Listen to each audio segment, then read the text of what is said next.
By the way, the whole FemtoCell nomenclature, I think, is disgusting. From a marketing perspective, femto being, 7, whatever, 8, 9 digits to the right of 0. Let's face it, this is just a mini base station in your home. I don't know if you know about 2Wire, we make DSL residential gateways. So we're not focused on cable at all, we're focused on broadband DSL worldwide. We always thought 10 years ago when we formed the company, it was all going to be about home networking, and you really want to, as a service provider, solve all your networking needs. It wasn't just going to be basic DSL. We've been selling to companies like AT&T and Telmex now for a long time. And the Telmex CTO came to us about 2 years ago and said, I have a phone, and my cellular phone really doesn't work too well inside. So I don't get it. Either why don't you guys add something to your box to terminate that connection, get it over the mobile network, or I'm going to have to change my phone and maybe it'll operate over a different network, or different ways like UMA. So this whole impetus, I would say, the fixed mobile convergence conversation really was initiated by the service providers, and at least from our perspective anyway. So I found it, we probably held off for about a year and really said, probably the market's not ready, interesting thought, but we'll kind of get back to you. I really embarked on this about 18 months ago and realized that there are multiple ways to go about solving this problem. So you keep the phone and change the equipment in the house, or you change the phone and change the equipment. The effect on consumer, because at the end of the day, I can spend millions of dollars on an equipment provider. Doesn't really matter. If this is not a huge benefit for the consumer, don't really care. So I really want to focus in on how we can help the consumer, or what you as a consumer are thinking about. So about 18 months ago, seems like what FemtoCell is all about is better coverage in the home. I've seen numbers that say about 70% of the calls are actually made in the home. I've seen numbers from Mark, I think he said 40 to 50. Don't know, but if it's a high number, that's a significant problem, potentially. Some providers like Verizon, on the cellular side, have 850 megahertz. So the frequency that they actually communicate at is 850 megahertz. Penetration in the home at that frequency is actually pretty good. If you look at their financial numbers, their customer churn numbers, by the way, are pretty small. They're probably the smallest in the industry. Kind of interesting how that happens. 3G service, on the other hand, people like AT&T have 1900 megahertz, although they also 850. You look in Europe, 2.1 gigahertz. 2.1 gigahertz, not so great inside the home. So you kind of say, well, interesting. As the technology changes, it kind of actually affords, some opportunity. 50% of the customers we've seen actually complain about their in-home coverage. Interestingly enough, as you migrate to 3G, maybe more people complain. It's always been about triple play on the fixed line side, and so does this really make sense? Are people really willing to pay, one price or one provider for all your services? A lot of people are very frustrated with their poor in-home coverage. 42% experienced dropped calls inside their home. Again, back to the data that we saw before. And by the way, this was just in the United States. It was based on pretty good portfolio of companies, Verizon, AT&T, and all the others on the wireless side. And signal strength and coverage really ranked among the most important for these folks. Mobile data availability and transfer speeds really does affect the home coverage issues. These are direct inputs from these respondents. Usually willing to take action about that. So you know what, are you frustrated enough to actually do something about it? 43% of those people said, yeah, I am going to switch. And again, I go back to the Verizon thing. Verizon has, I don't know, about maybe 1% churn per month on their wireless side. You look at AT&T, you look at Sprint. The reason why Sprint is really doing this right now on the FemtoCell side, their churn numbers are huge. That's probably 3 to 5% per month.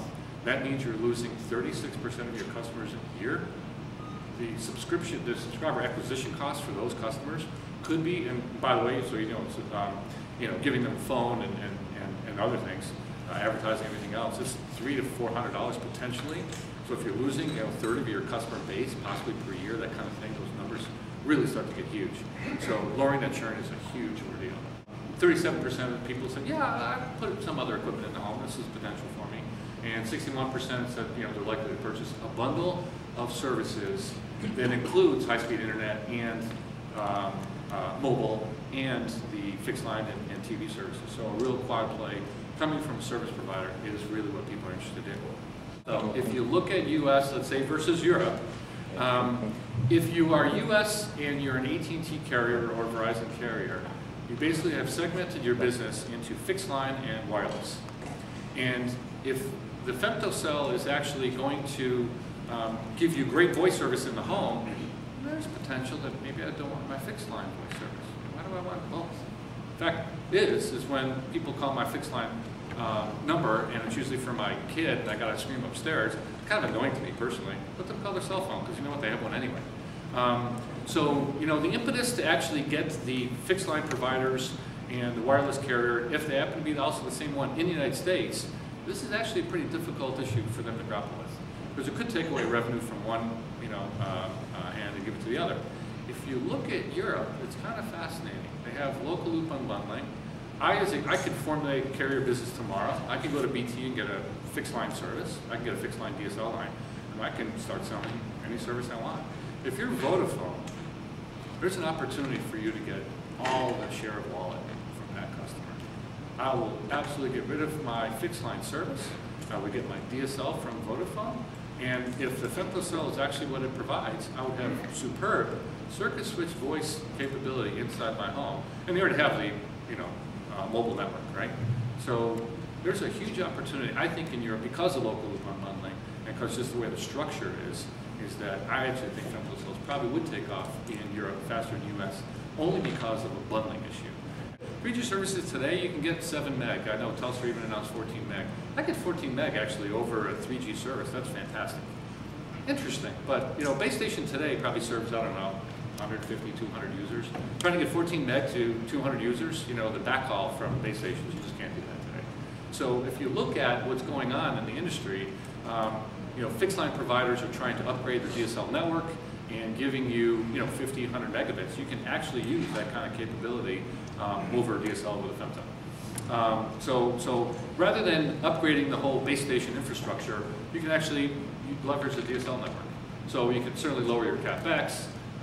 So a lot of these things I think we talked about lowering insurance, so I don't need to go through that. The whole increase in ARPU, and I think Steve touched upon this, you know, if you look at the financials from the telcos today on the wireless side, increasing their data service revenue by $2 a month is a huge ordeal.